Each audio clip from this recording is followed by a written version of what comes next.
the latest. Thank you for all love and support. I appreciate you all. I know today a lot of you will be happy seeing your coconut tree. Time to time when the weather is clear, I'll come out and record here. But until then, we just have to be managing because this is rainy season and the weather is not always clear around this time. And all in all, the Savior, the Protector, the Unifier, the Messiah, the King of Kings, the most loved, Captain Ibrahim Traore has shocked everybody, shocked the West, and the puppet democratic elected. With this new and bold decree in Burkina Faso on the 1st of September 2025, the Legislative Assembly yesterday, 1st September, agreed that when you are caught practicing homosexuality, trumu, in Burkina Faso, 2 to 5 years in prison. Even if you are suspected engaging in that act, you'll be brought to a judge and they will investigate to see if truly you are doing it. If you are doing that, hey, that's trouble for you. That the West is using this as a weapon to destroy the African values. We are a people of our own. We have our values. The African has his or her own values and traditions.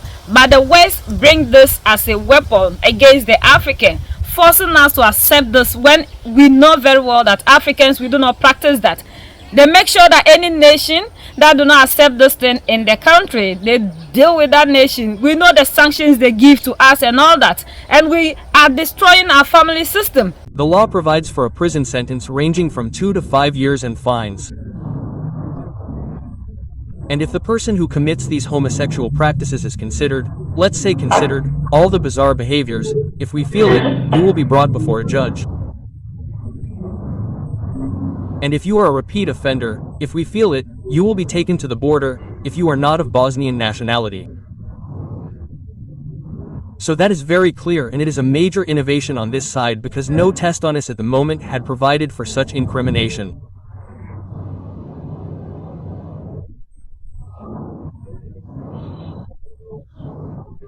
There is of course adoption, which has also been revised somewhat in the bill that has just been adopted because we must not allow Burkinabe children to be adopted.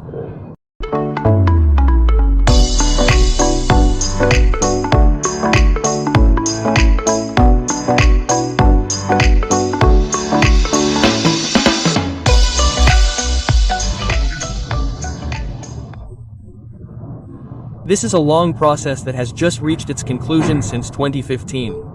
This bill has been in the pipeline. It comes out and goes back in the pipeline. It has been to the Council of Ministers 3 times, it has already been here at the National Assembly and left again.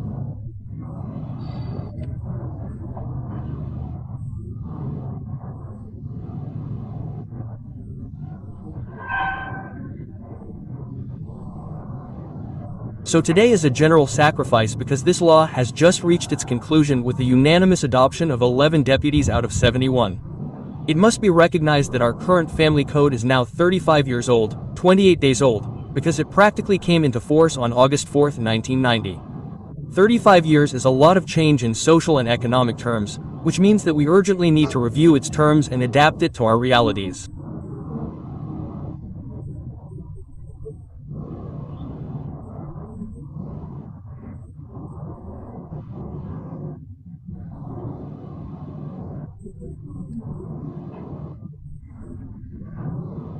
What should also be remembered about this law that has just been adopted is the clear desire, the imprint of our fair practices and customs that is reflected in all of family life, the social life that this code builds.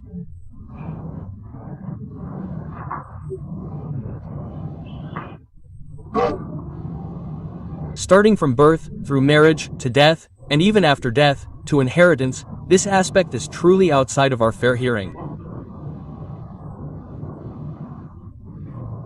There is this desire to remain as close as possible to our socio-cultural realities, to build the family. Because one of the failures that we have noted, and we have talked about it all the time, is that there are many divorces there are many children who are on the streets. We have noted that this stems from the construction of the family model that we wanted to build in our society. So it is this imprint that I wanted to highlight in general before returning to the specifics regarding innovations. It should be remembered that for a bill with 1,113 articles, there is a lot of innovation. We can't mention them all.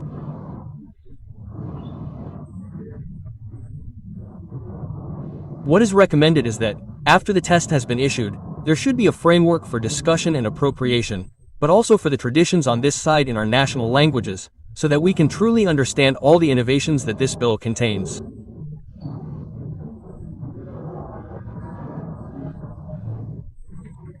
However, for the sake of understanding, I will go back over a few major innovations.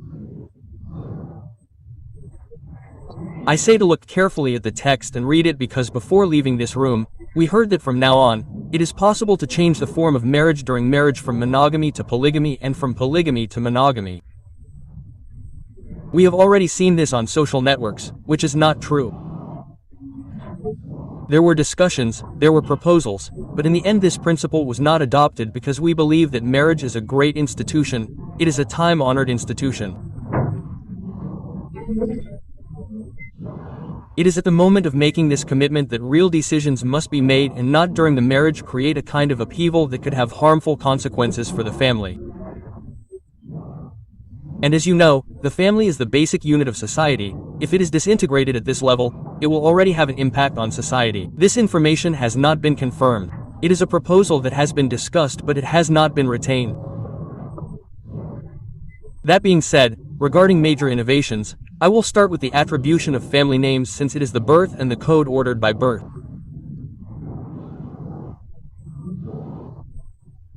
At this level, while maintaining the principle of the devolution of the family name from father to son, an exception has been made to allow communities that have other mechanisms for devolution of the patronymic name. That means the family name. The family name. We have communities where the family name is attributed in accordance with customary practices. There is a possibility, an exception is made for these communities to be able to assign a family name in accordance with the rules of custom. This was one of the demands of several communities. There is a lot of writing by teachers on this because we often assign family names to children without being able to explain the history or what it refers to. So we just assign names without worrying about that. I think that by getting closer to the rules and customs, it will allow us to have family names in our country that truly mean something and have meaning. Then, you have the digitalization of civil status, and that is to say the management of civil status. This means that the digitalization of civil status documents will allow us, in the future, to move more quickly in the management, in the registration and allow for flexible management, even of civil status, when we are in a crisis situation and in an emergency situation. To be able to have easier access to the database and, perhaps even, if the system evolves well, to be able to request and obtain, these birth certificates online. There is also the question of nationality. As you know, it is a question of sovereignty. In this fight that our country is waging for its sovereignty, of course, we cannot link such a test without reviewing the conditions. We have reviewed the conditions for the doctorate of nationality. That's true. Before, there were many words for acquiring nationality. I will only mention a few acquisitions, through marriage, for example. It was considered that there were no penalties. As soon as you married a Burkinabe, the next day you had Burkinabe nationality. We realized in reality that what is it? There was a form of intellectual and emotional fraud in this affair where people came just to have nationality and when they got married, they took it and the next day the marriage fell apart. We have added a 5-year waiting period for registration, and if one of the spouses is not resident here, the waiting period is 7 years. This allows for a test to determine whether the applicant is truly sincere. And for those who apply for nationality for other reasons, for the 10-year residence period, from now on, they will go through an intermediate stage, which is permanent residence. So, they will have a permanent resident card and from this permanent residence, which will of course give them access to all the rights like any other baby, but they will have to wait 10 years after obtaining this permanent residence before they can acquire nationality. Of course, there are a certain number of exclusions. Even if you acquire Burkina nationality right away, you will not be able to access certain specific public jobs. Because we must explain that nationality first creates duties towards the state. It is someone's attachment to a homeland for which they must be ready to die. That is why we believe that the conditions for granting nationality should be reviewed and better regulated so that nationality is granted to those who truly want it and who are attached to Burkina Faso and who contribute to the development of Burkina Faso. There is of course the question of the homeland, where the conditions have been reviewed to avoid patriotism as much as possible. The homeland is the situation where someone does not have a nationality, they cannot claim any nationality. That has also been reviewed so that we rarely find ourselves in such a situation. There is the age of marriage, first of all the age of majority, which was 20, which has been reduced to 18, the age of civil majority.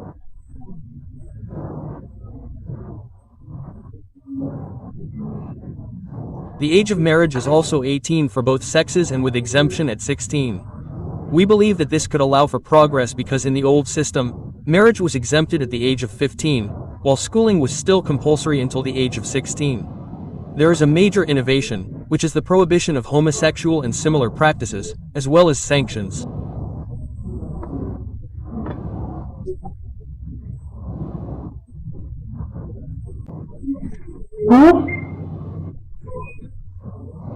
We do not know by whom exactly and under what conditions. It is true that there are procedures that exist, but the prohibition is very clear. You can only adopt a Burkinabe child if you subscribe to the social values of the Burkinabe. I do not know if I am making myself understood. I have just spoken about homosexuality and this is the consequence of that. If you do not subscribe to the social values, then of course you will no longer be able to adopt a child. At least that is clear. In fact, I will limit myself to that because, as I said, we cannot list all the innovations. There is the fact that fathers and mothers are now called upon to inherit from their descendants. We have explained this several times. It is a question of equity and social justice because no one wants a father or mother to leave before their child. That, at least, is the wish of every parent. But when the situation arises, when God decides otherwise, sometimes when it comes to a business, it may be the father who practically built the business and who may have abandoned it to the son at some point because he no longer has the strength. If the son gets ahead of him, he finds himself in total despair. If the children, his grandchildren, now, do not have a little consideration for his level, he finds himself in despair as if in life, he had not worked, and yet he did work. He created a research and knowing the social ties that exist between father and son, it may be the succession that happened even during the father's lifetime. So we believe that at this time, we should allow parents to come to the estate, even if they are unfortunate, with just a small percentage so that they can live. People will ask us, will this not create problems? If you see someone asking this question, it is because they are already a problem. Because if the law has provided for everyone's share, normally if everyone takes their share in accordance with the law, we should not have problems, but we should be able to restore this equity and justice. The great innovation and as I said in general terms regarding the trend and the clear desire to approach our judges and customs has been the acceptance of customary and religious marriages through transcription. It is very simple. This is to say that today, what we see in the celebrations that are, from a religious or customary point of view in our villages, in our mosques, in our churches. Before, if the interested parties wish, or even after this celebration, they can go and make a simple transcription in front of the civil registrar, assisted by 2 witnesses, and this has the same consequences as a civil marriage. We simply wanted this transcription to be made. We could have said that it is recognized from the moment of the celebration. But as I told you, Marriage is a somewhat sacred institution and the state cannot completely disengage itself without a minimum of control, of these marriages through the transcription. But it was a purely formal control to know if everything was properly respected? Is it a devilish marriage and beneficial to society? This was also one of the great innovations. But truly, we must take ownership of the side, and when it is promulgated, then we can go to bed peacefully with a clear head. And the government will also work to adopt and popularize this test, which has a real social impact for us.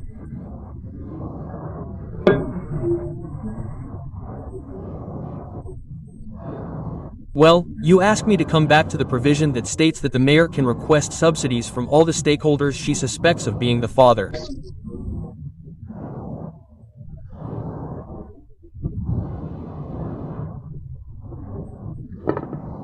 I think that this is a provision that has its weight because that is the reality of our society.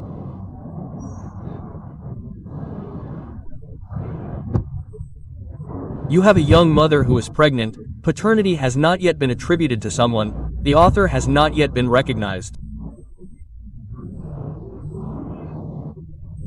But we find ourselves in a situation where several people are likely to be the father. There are discussions, which means we are in the stage of searching for paternity. We are in this process, and for the moment, we do not know who at first. So in the meantime, she has basic needs. You see, sometimes you go to courthouses, you see the corridors full, women with babies in their hands crying everywhere because no one wants to take responsibility. And in this step towards finding paternity, as you know, it involves a lot of examinations, sometimes outside, and during all this time, the judge will decide based on the circumstances that the MBE will benefit from subsidies from one person or another. But it is really the whole group that will be concerned, and not everyone will pay for it. The Jew will have criteria for determining who the probable father is. Because that is the reality. Reality does not mean that if she comes out with everything she starts asking everyone. No, the mother or the future mother can say that among the lot, there are up to 5 people that she could suspect. All of these people appear before the judge.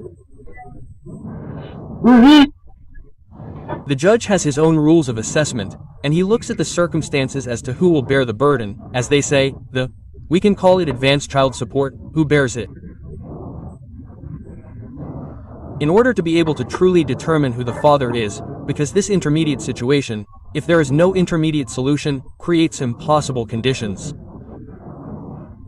You have young mothers who can no longer go to their parents' house because they are angry. And often, some people can no longer even stay with their parents and end up on the street. There is no one to assume this responsibility. And yet, there are people who are suspected, so, in order to determine, suffer that you are called there. If, subsequently, it turns out that it is not him, according to the principle of civil law, he can seek compensation from the real peace. This is the civil law principle that requires it, but it is not written in the section. We do not need to write that in the section either. If you believe that you have suffered harm, well, the rules of the civil code already allow you to claim compensation. Okay. Secondly, on the issue of loss of nationality, this is one aspect. It is also an innovation, because we had also added, as a proposal that was adopted by the ALT, the loss of nationality for Burkinabe people who are going to commit, or are in the process of committing, acts in collusion with Burkinabe people or foreigners, or foreign states. The loss of nationality is provided for that because we believe that the country is a family. If you leave this family and suddenly become a pet peeve for the family, you become a danger that must be dealt with effectively. We must prevent you from returning to the family because if you return to the family, it will have rabies, you will contaminate all the members. So it is provided for that. That is the legitimate cause. If it is determined that you have committed acts that are against the interests of Burkina Faso, your nationality will be revoked. That is what it means for acts of homosexuality. That is why we have set the test clearly: homosexuality and related practices.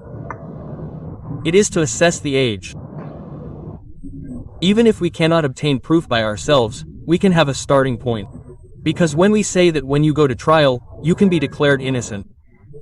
There are many defendants who are tried every day and acquitted of the acts for which they are being prosecuted. So if you put yourself in a somewhat incipient situation and you are caught, we will judge you first and then check whether you are really in the line of prevention of homosexuality and related practices. We will acquit you. That is how it will happen. These people always want to impose everything of theirs on any other person. Things that they have accepted thinking that is good for them, at the end of the day want everybody to be practicing that, which we do not want to. This is something that we are all excited about because this is destroying the family values of the African. There are a lot of people in the democratic elected nations who are finding it so difficult to even say whether they want it or not. But this thing is happening right there. They also talked about marriage. They have reformed a whole lot of things. That there are some people, even when they, the men, when you put a woman in a situation, when finally they come to you with responsibilities, you want to deny that all these things will be checked. If you are found guilty, trouble for you. He also talked about naming, using the family name, because we are losing track of everything that makes us as Africans. We do not know who we are because of the names we are bearing, because finally we'll end up not knowing where we come from. These are the kind of things we want our leaders to be doing, sending us back to the African values and culture, because we cannot be allowing people to be imposing their way of life on us. These people don't send these things to China, they don't send it to other places. It's only in Africa that these people always want to impose their way of life on us. Other African leaders like Yoweri Museveni in Uganda openly rejected this thing, that it will not be done in Uganda, and Captain Ibrahim Traore is joining suit. We all want this thing to stop. Sometimes we have people coming out to tell us that it is their right. They also talked about adoption and even how to acquire your nationality. You have to prove to them that you love the nation, you are ready to fight for the nation before you be granted citizenship. See, these things are things that we want Africa to be doing. You understand? Because we have to protect what makes us a people. We have to stand up to these people. The West must be put right where they belong. If certain things are good for them, it doesn't mean that it should be good for everybody. And it doesn't mean that we should all accept everything that these people are imposing on us. We also have our way of life. But now they came and they are breaking us away from everything that makes us Africans. And we are also buying into their narrative, accepting everything that they impose on us. It is our responsibility to fight against that, because we can't lose track of what makes us a people. Everybody in this world has his or her own values as a people. These people are not respecting the Africans because of these kind of things that they impose on us, which we accept without fighting, resisting. So if you are the person that everybody is imposing whatever that they think is good on you and you're accepting, doing away with yours, who will respect you? This is beautiful, you understand? This is amazing. And we are so excited. We are expecting other people to start doing same, which we know it is going to be difficult. We are the only ones that can set ourselves free. United we stand, divided we fall, and united we keep standing forever and ever. The greatest enemy of the African is mental slavery. So let's decolonize ourselves from mental slavery. Let's keep sharing to educate our brothers and sisters. Together we make Africa great for ourselves and the next generations that are going to come. So that's the latest around the world, in Africa, West Africa, and in Burkina Faso.